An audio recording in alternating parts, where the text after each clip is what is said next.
Pusat Sebaran Maklumat Nasional ialah rangkaian pusat komuniti yang beroperasi di seluruh Malaysia.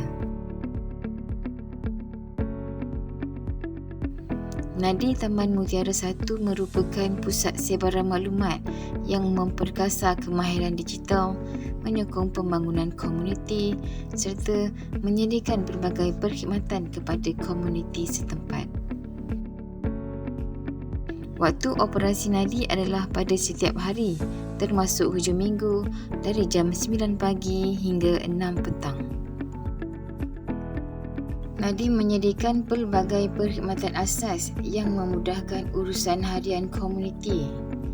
Antara perkhidmatan yang ditawarkan ialah perkhidmatan photostat, print, scan, binding dan juga laminate. Nadi menyediakan 20 unit komputer yang terdiri daripada 10 unit di ruang melayari internet bagi tujuan akses maklumat dan perkhidmatan dalam talian serta 10 unit lagi di dalam bilik latihan yang digunakan untuk pelaksanaan kursus dan latihan kemahiran ICT.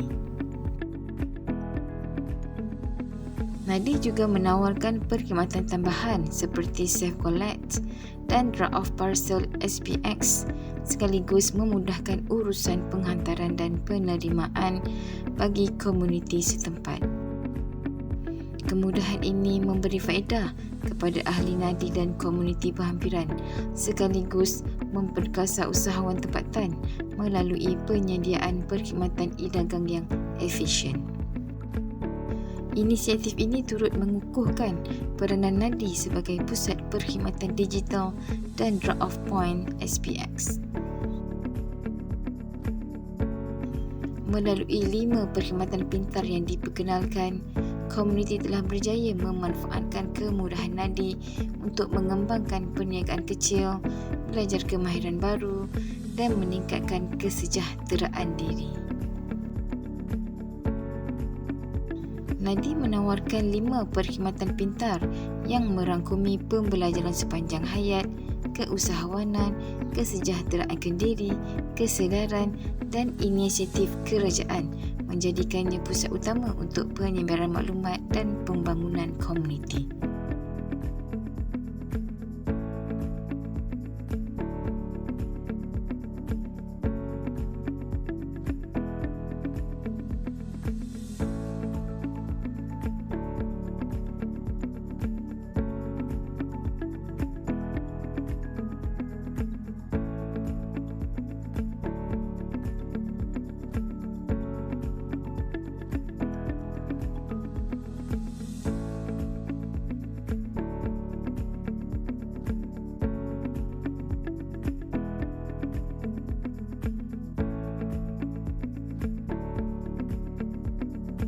Nadi membuka ruang digital kepada semua.